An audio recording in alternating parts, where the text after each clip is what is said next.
So, Battlefield 2042 got another patch yesterday. It is a smaller one than the last few that we've had, but it's addressed some balancing issues and it's further tweaked the weapon bloom or bullet deviation of some of the guns, as well as activating the weekly missions, which will be rewarding players with cosmetic items if they complete them.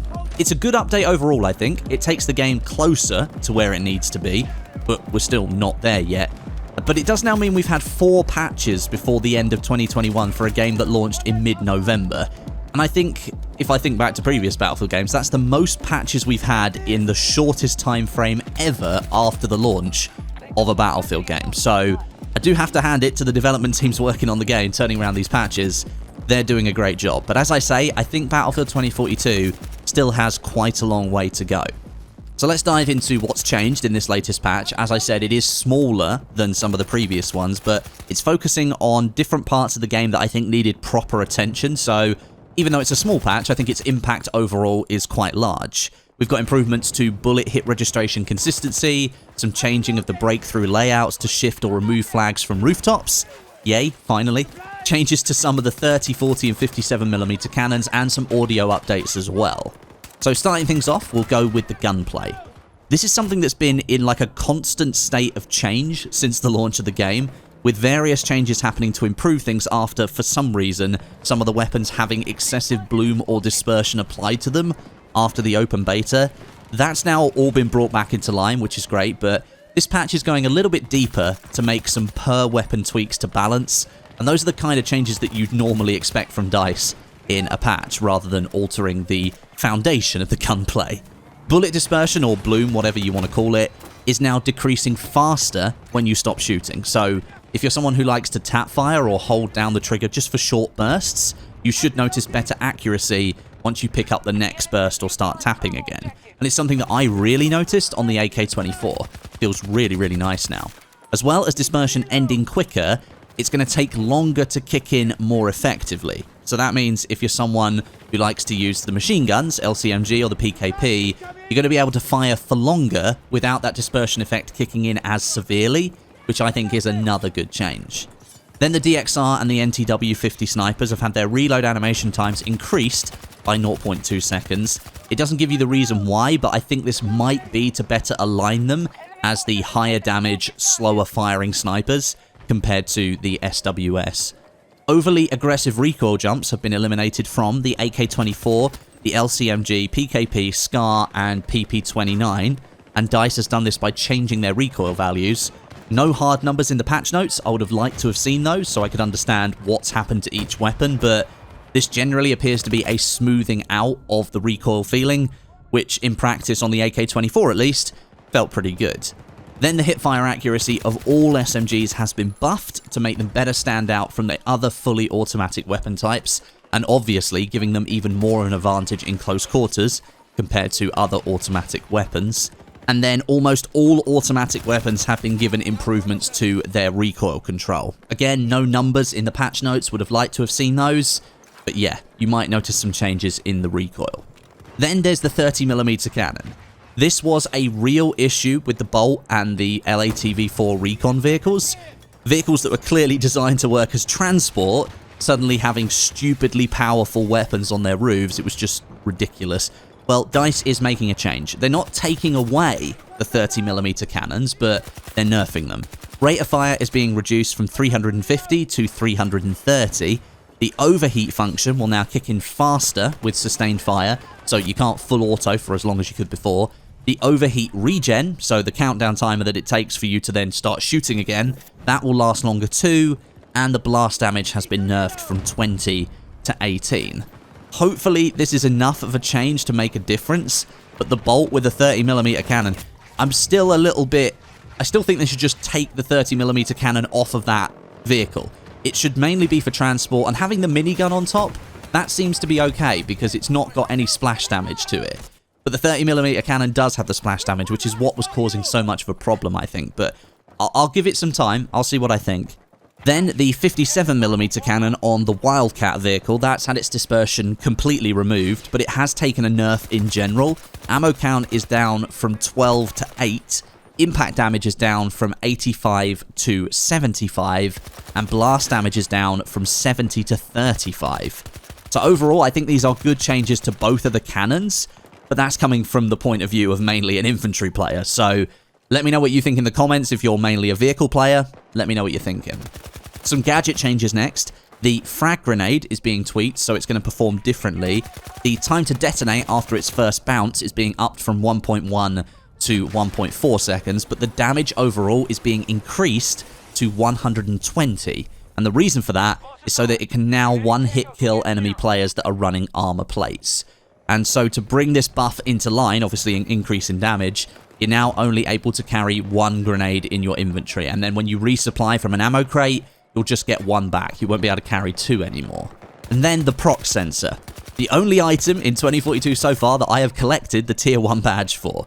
It's taking a big nerf, and I really do think it needed it. The spotting radius is being reduced from 30 to 20 meters. The uptime, that's the duration of the sensor once you've thrown it, is down from 30 seconds, I didn't realize it was that high, to 14 seconds, which is a massive reduction.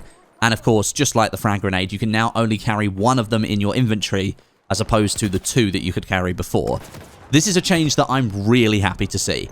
It's going to mean less players continuously 3D spotted on your screen and on the minimap, and the proc sensor, it's just going to become more situational. It's now effectively balanced against the other grenade options. Before, it was just an XP machine, so you may as well have been throwing it all of the time. And then, a really big change, if you're a fan of Breakthrough, like me, the removal of flag capture points from the top of skyscrapers or tall buildings. This is something that was a very, very, very, very obvious issue from literally day one of the early access period. So it's a fix that I'm really happy to see, but from this list, I've got to ask, why did this take so long? Based on the changes, which we'll get into in a second, to me, this is something that could have been done very, very quickly, and as I say, it was so obvious after literally one day of playing Breakthrough. I can't believe it's taken nearly 4 weeks to fix it. On Kaleidoscope, the rooftop captures in the final sector of Breakthrough, they've been taken away, and the objectives have been placed on the ground of the two skyscrapers. On Orbital, the rooftop capture point that's at the top of the assembly building, that's simply been taken away from Sector 2. So now, Sector 2 is just a single capture point sector. And then on Hourglass, that final sector has also simply had its rooftop objective taken away.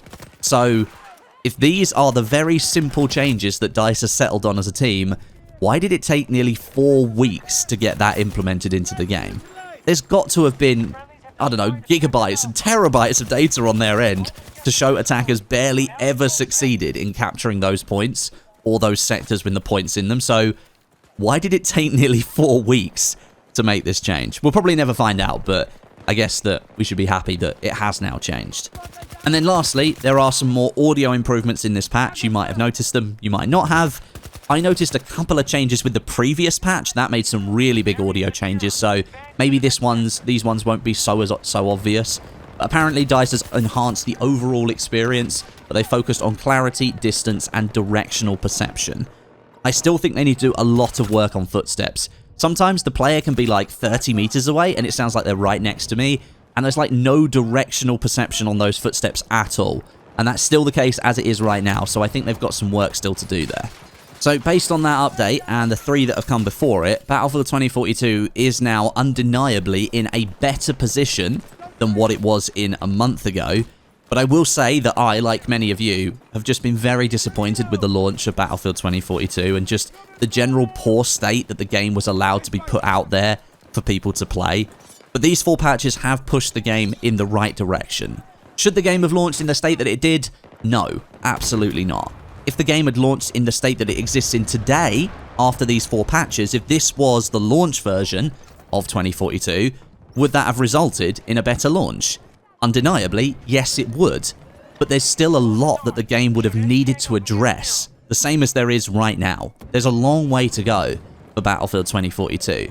Hazard Zone is largely considered a failure, I think, and I think it needs a complete rethink of the idea in general, and bolstering in scope to really be considered a worthy addition to the game.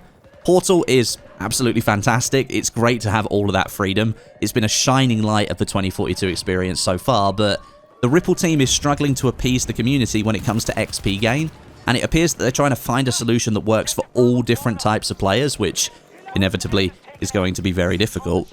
As somebody who's not really too ingrained in that debate about XP gain and what should and shouldn't be allowed, all I'll say is that perhaps introducing a much lower XP gain for killing bots, say like 1 or 5 XP, that would be a better overall solution rather than gating certain community experiences away from gaining XP at all. All that does is stifle the community's desire to create because they know they're not going to benefit from that experience in the long term.